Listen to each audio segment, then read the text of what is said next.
In this video, we'll take a look at the Middleton winding house and also the Middleton incline, and also High Peak Junction at the bottom of the incline, on the Cromford High Peak Railway, which ran from Whaley Bridge to Cromford between 1820 until its eventual closure in 1967.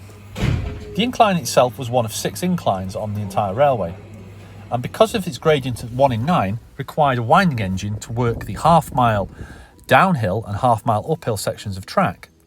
We'll get a look at the winding engine on an open day in October 2024 when it's running, and we'll also get to see how the wagons were attached. Plus, there's also some S&T, some signal and telecommunications, bits of ephemera in both the museums at the top and bottom of the inclines.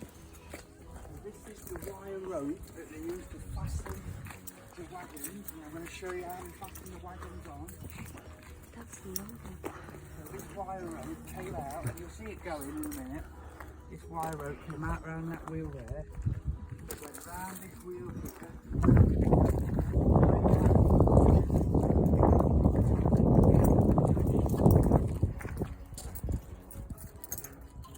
So that changes there like that. This obviously carried on all the way into the incline. Went all the way down the incline, half a mile, all the way round the wheel pit at the bottom, all the way back up and round that wheel there, and then back in. So what you're going to do now, then, this is what the hanger-on used to do. You used to wind this chain. As you can see, this chain fastens to the wagon. So we wrap this chain around here like this. This is all that held it on. When we get a bit near the end, now what we do is wrap around like that. You want to do the last little bit? No. So that goes round there like that, that goes round there like that. And then the leather tongue that you've got, hold on, I've got a bit confused here. That's on the wrong one. The leather tongue goes through there. Can you feed it through for me? Like that? The other end. Oh. The thin end goes through there, that's it. No, through there like that, look. Like a belt. Like a belt, okay. No, let it go. And then this wraps around there like that, and then that goes around there like that. And it's supposed to kind of go through there, but that's all broken because this is like 150 years old. We just tie it in a little knot. I don't know how long it's going to last, but I have to get some more. Was it always steel rope, or did they use other rope? When it first started, they used chain. They had this thick chain all the way down. Oh my word. But that was very noisy. So that's a mile of chain. A mile of chain. And if you go down to the workshop at the bottom, you see where they made it. Ah, it was made down there. In the railway workshop, yeah. Blimey. It's quite long. It is very long, but the trouble with chain is it wears grooves in here, Yes. wears away that, and it's very unpredictable. Chain snaps without warning, and then you've got a problem. Yeah, whereas you can see strands go on that, can't you? Good anger on the wood. But when that gets going, you see that chain has grips, and it grips around the wire by just friction. And then, so they start off with chain, and chain was really bad, but wire rope hadn't been invented then, so they used just normal rope. But that wasn't any good because when that gets wet, it all kind of knocks up. I don't know if you see, when you pull rope that's wet, it goes straight. When you let go, it all knocks up, twists up. But then wire rope came for the best part of its life. This wire rope, which is made, was made down at Ambergate. Yeah. It's a wire company. Oh yeah. It's now a wine, yeah. a gin and whiskey distillery across the bridge, across the river. So they used to hang on the front and back couplings, just in case one went. Before it, you see. So the next one will be on the back. Oh, so not just top wagon. Was it all wagons connected to it? All wagons. So if one went, you still got the rest of them holding it. Pull the train up here. Yeah. When this first started, locomotives hadn't been invented. Yeah. This pulled the wagons up, and then there were horses pulling it up on the straight bits. And then locos came along, and they would pull them up on this, and then the locos would do it in between. So let me go back. Oh, brilliant! Thank you. We'll be in a minute. We'll come in a minute. Thank you. In the small cafe at Middleton Top itself, there are some railway ephemera, including this LMS guard's hand lamp, and also some block instruments which are reported to have been from the signal box, the Midland Railway signal box at High Peak Junction at the bottom of the incline, where it joins again the Midland network.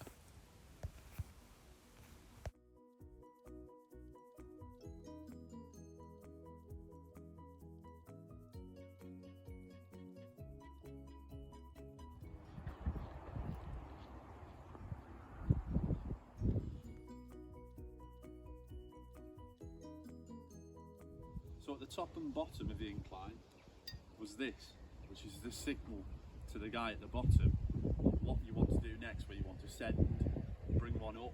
So he can turn this handle until his indicator meets where he wants. Wire or chain goes down to the bottom one, and at the bottom one it moves the handle there as well to the same place, so the guy at the bottom and the top, half a mile apart, know what they're doing.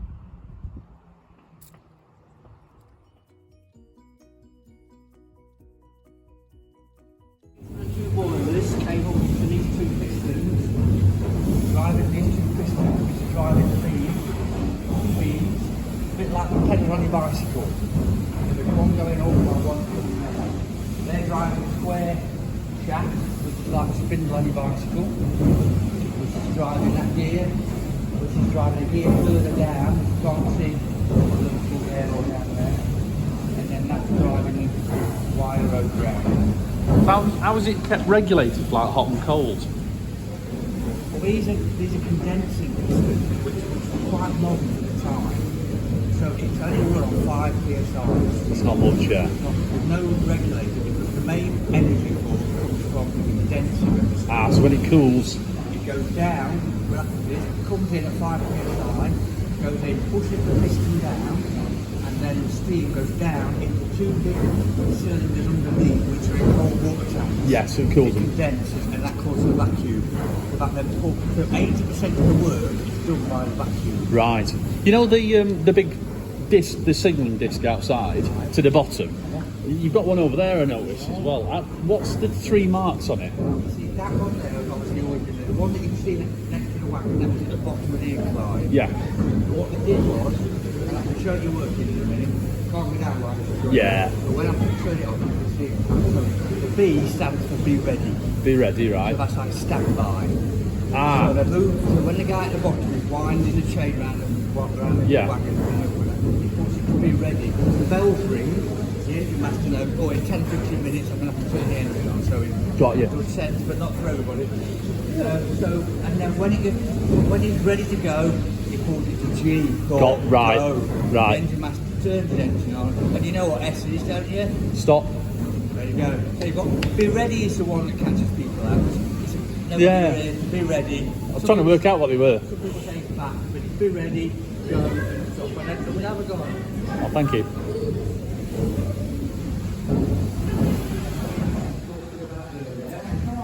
So when you move this one here, that chain connects to the one at the bottom of the incline, all the way down the incline. It went Yeah. over a little, it was only this high off the ground, but it went over little pulleys like that. So you move that one, these bells ring. So when the guy is ready to, all the wagons are wound on, he moves it to G. To go, the bells ring, like that, and the engine master knows to pull the 2 levers. And then when you get to the top, he moves it to stop, so the guy at the bottom knows it to stop at the top. So simple. So what's the on and the off? Oh, the on and the off. Very, very, very observant. When the first wagons that were used on the incline haven't got any brakes. Ah. They've got brakes now, but they've got no brakes. So what they had is they had this. This is called a sprag. And this was used by a spragger. So this was used to wedge in the spokes of the wheels, stop them rolling away. And that little lever there, that went out to a little lever outside. So it pulled his lever. When the spragger had spragged them, it put it on. So the engine master knew Right. the brakes are on, it's spragged. Clever. And when the wheels changed after a while, they went to solid wheels, so there was no spokes. They used these chocks. I'm gonna. Did they ever? It was just. Just a big Were they ever fixed so they could just kick them in and out? These were big men, right? These were men that were... yeah. So that's what they were. These were the original fish belly rails that we used when there was horses, because that's how it was first. You can see there, horses pull them along, and these are set in these stone blocks, so there's a clear path between them to walk. Because if they had sleepers, be tripping on them, wouldn't you? Be tripping over the sleepers. Bloody clever, these Victorians, eh? Where we live, we've got the Peak Forest tramway right at the back of it. It's the same thing. There must be tens of thousands of them. Believe it or not, I live in Bald Hill.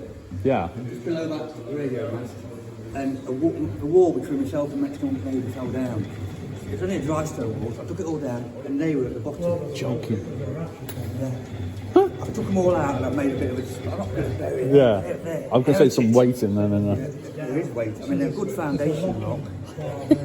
Just watch your fingers, darling. That's a bit of the wire. That's a bit of the wire. Yeah, there's a little bit there. The weight of that. You can feel how heavy, when you carry it, you can feel how heavy that is, can't you? It is heavy, isn't it? May I ask that that's continuous? Yeah. How do they attach the trucks to it? Or at the end? If you look around, if you look outside, Yes. you can see how they did it. They wrap the chain, like a linked chain around and tie up with a leather thong, and then it was just pure friction. So just a guy down the bottom, when it came along, he just unwrapped it and Yeah. so just unwrapped it. The anger on them, yeah.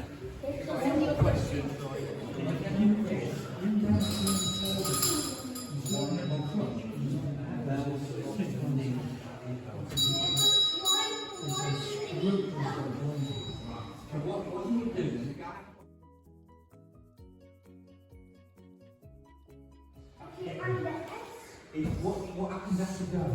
Stop. Okay, you've got to be ready. Go.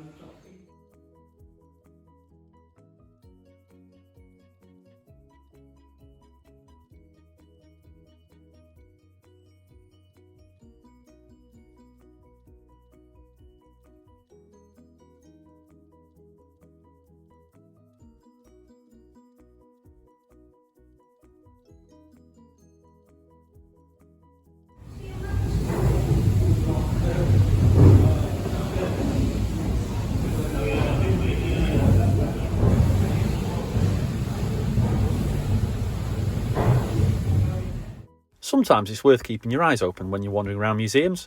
I noticed this divisible staff and ticket box, which is the original one from the line from the Hopton section, just sat in the museum. There's no staff key with it, but there is next to it a demonstration ticket from one of the other sections on the Cromford High Peak Railway.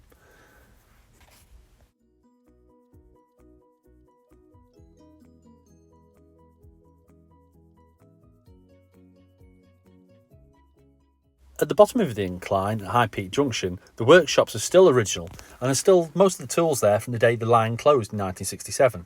You can wander around the workshops and there are a number of signalling exhibits to be seen as well on the quiet.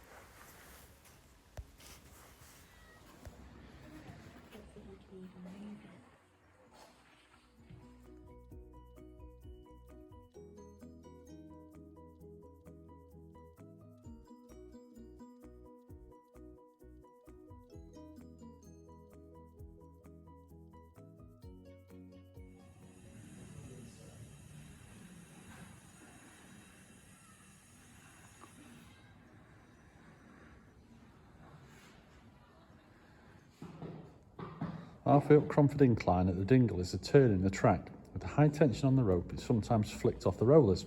The peg sticks were made to leave the rope back on and round the catch pit. Men found the long crowbars better for the job. That's what that was for.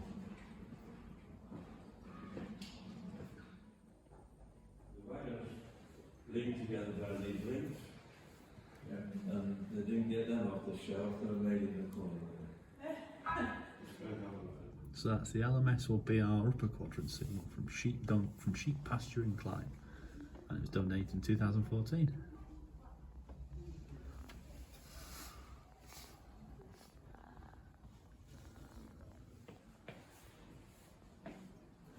This stop board indicates the termination of the Hopton top to Longcliffe section.